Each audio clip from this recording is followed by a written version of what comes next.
Hello বন্ধুরা, ইতিমধ্যে অনেকেই প্রায় সকলেই জানেন যে ফায়ার অপারেটর নিয়োগের যে বিজ্ঞপ্তি খুব শীঘ্রই আপনারা দেখতে পারবেন। তো আজকের এই ভিডিওটির মাধ্যমে আমি আপনাদের দেখাবো যে ফায়ার অপারেটর নিয়োগের জন্য কোন কোন শিক্ষাগত যোগ্যতার প্রয়োজন, কিভাবে আবেদন করবেন, এর সঙ্গে বয়স কাঠামোর সঙ্গে সঙ্গে যে হাইট ওয়েট চেস্ট কী প্রয়োজন পড়ছে, সমস্ত রকম আজকের এই ভিডিওটির মাধ্যমে কমপ্লিট করব। সঙ্গে বেতনও আপনাদের কী প্রোভাইড করা হবে, এই সমস্ত রকম থাকছে আজকের একটি ভিডিওর মাধ্যমে।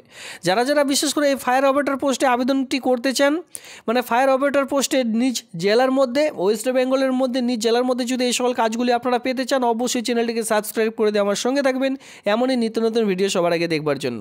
তো চলো বেশি দিন না করে সেই নোটিশটি একে করে দেখে নেওয়া যাক ওখানে কী সে বলা রয়েছে। আর আমি বিশেষ করে বলছি, এটা কোনো রকম সেন্ট্রাল গভর্নমেন্ট নয়, রাজ্য সরকারের একটি নতুন চাকুরির বিজ্ঞপ্তি।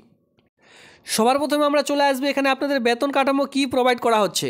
এখানে আপনারা বেতন কাঠামো দেখতে পারবেন 5,400 টাকা থেকে, ঠিক আছে, PB2 অনুযায়ী 5,400 টাকা থেকে 25,200 টাকার মধ্যে বেতন আপনাদের প্রোভাইড করা হবে। এর সঙ্গে আলাদাভাবে গ্রেড পে রয়েছে 2,600 টাকা। এটা হচ্ছে আপনাদের বেতন কাঠামো, ঠিক আছে। এই বেতন কাঠামো কিন্তু এখনও রয়েছে। যারা 2018 সালে আবেদন করেছিলেন, ঠিক আছে, 2018 সালে যারা আবেদন করেছিলেন তারা কিন্তু ইতিমধ্যে জয়েনিং করে গেছেন, তারা সেই বেতনটি পাচ্ছেন ইতিমধ্যে।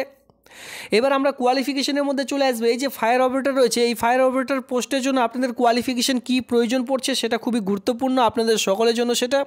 তো সেক্ষেত্রে দেখুন, এসেন্সিয়াল কোয়ালিফিকেশন দেখতে গেলে must have first Madhyamik examination or it is equivalent from any recognise board or government institute. এখানে বলা হয়েছে যে কোনো বোর্ডের আন্ডারে বা গভর্নমেন্ট সেক্টরের আন্ডারে যদি আপনারা কেউ মাধ্যমিক পাস করে থাকেন তাহলে আবেদনটি করা যাবে। সঙ্গে বলা হয়েছে must have first physical maintenance test maintenance below. এখানে বলা হয়েছে আপনাদের তার সঙ্গে মাধ্যমিক পাশে শুধুমাত্র প্রয়োজন এই ফায়ার অপারেটরের জন্য। কোনো রকম হায়ার কোয়ালিফিকেশন যেমন ধরুন HS, BA, MA এ সকলের প্রয়োজন পড়বে না। এখানে শুধুমাত্র মাধ্যমিক পাশে এখানে চাওয়া হয়েছে। তবে একটি কথা মাথায় রাখবেন, এখানে হাইট ওয়েট চেস্টের খুবই প্রয়োজন, না হলে কিন্তু আবেদন করতে পারবেন না। এবার দেখুন এখানে ক্যাটাগরি এখানে অলরেডি বিলং করা রয়েছে, যারা রয়েছেন already Gorkhas, Garhwali, Rajbanshi and other hill ট্রাভেলের জন্য। এখানে হাইট আপনাদের যেটা প্রয়োজন পড়ছে 5 ফিট 6 ইঞ্চি অথবা 167.6 সেন্টিমিটার্স। এই সেন্টিমিটার্স অনুযায়ী আপনাদের এখানে চাওয়া হয়েছে। এবার চেস্ট আপনাদের যে প্রয়োজন, মানে বুকের ছাতি, সেটা হচ্ছে 32 অর 81.3 সেন্টিমিটার। এখানে 2 অথবা 5 সেন্টিমিটার এক্সটেনশন কিন্তু করতে হবে, যেটা গোর্খা, গাড়োয়ালিস বা হিলস এরিয়ার মানুষদের জন্য। এরপরে আমরা চলে আসবো যেখানে দেখতে পাচ্ছেন candidate Gorkha, Garhwali, Rajbanshi and other hill যারা রয়েছেন, আদার হিল বা ট্রাভেলের যারা রয়েছেন, 5.3 ইঞ্চিস অর 160 সেন্টিমিটার্স কিন্তু আপনাদের লাগবে। 81.3 সেন্টিমিটার্স আপনাদের বুকের ছাতি লাগবে। 5 সেন্টিমিটার কিন্তু এক্সটেনশন করতে হবে, মানে আলাদাভাবে এক্সটেনশন করতে হবে। এর সঙ্গে এখানে এও বলা হচ্ছে must have qualify for the following ইন্টুকেন্টস বেসিক হিসেবে বলা হয়েছে, যেটা এখানে বলা হচ্ছে 100 মিটার রানস উইথ 5 মিটার। আপনাদের কিন্তু 100 মিটার রান রয়েছে, যেটা 5 মিনিটে। লিডার ক্লাইম্বিং উইথ 20 সেকেন্ড আপনারা পাবেন। যেখানে লিফটিং অ্যান্ড ক্রাইং অফ সিনডেক এখানে দেখতে পাচ্ছেন 23.5 কেজি আপনাদের কিন্তু অবশ্যই হতে হবে। যেখানে 50 মিটার এখানে রয়েছে, মিনিমাম কিন্তু 50 মিটার, ঠিক আছে, মিনিমাম কমপক্ষে 50 মিটার। এর সঙ্গে কিন্তু হাই জাম্পও রয়েছে। দেখুন হাই জাম্প রয়েছে 1.22 মিটার্স, এখানে হাই জাম্প রয়েছে। রোপ ক্লাইম্বিং রয়েছে, কিন্তু এখানে দেখুন রোপ ক্লাইম্বিং রয়েছে অনলি হ্যান্ড উইথ 60 সেকেন্ডে কিন্তু আপনাদের এই যে রোপ ক্লাইম্বিংটি সেটা কিন্তু শেষ করতে হবে, ঠিক আছে। আপনারা কিন্তু এর জন্য 60 সেকেন্ড সময় পেয়ে যাচ্ছেন। তো এটা গেল ফিজিক্যাল মেজারমেন্টের জন্য।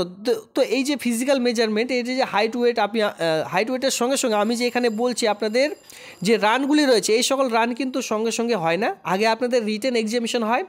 সেই রিটেন এক্সামিনেশনে আপনাদের যদি লিখিত পরীক্ষায় যদি নাম এসে থাকে মেরিট লিস্টে, সেক্ষেত্রে পরবর্তীতে এটা কিন্তু এই যে মাঠের এটা কিন্তু পরবর্তীতে মাঠের ফিজিক্যাল মেজারমেন্ট রয়েছে। তো আমি আপনাদের বলবো ফিজিক্যাল মেজারমেন্টের আগে আপনাদের যেটা লক্ষ্য রাখতে হবে সেটা কিন্তু আপনাদের এক্সামের প্রতি, ঠিক আছে। এক্সামের প্রতি আপনাদের আগে মাথায় রাখতে হবে। এক্সাম আপনাদের কমপ্লিট হয়ে গেলে বা আপনার মেরিট লিস্টে যদি সঠিক স্কোরের নাম চলে আসে, সেক্ষেত্রে আপনারা কিন্তু পরবর্তীতে আপনাদের কিন্তু মাঠে নামতে হবে এই হাইট ওয়েট চেস্টের জন্য।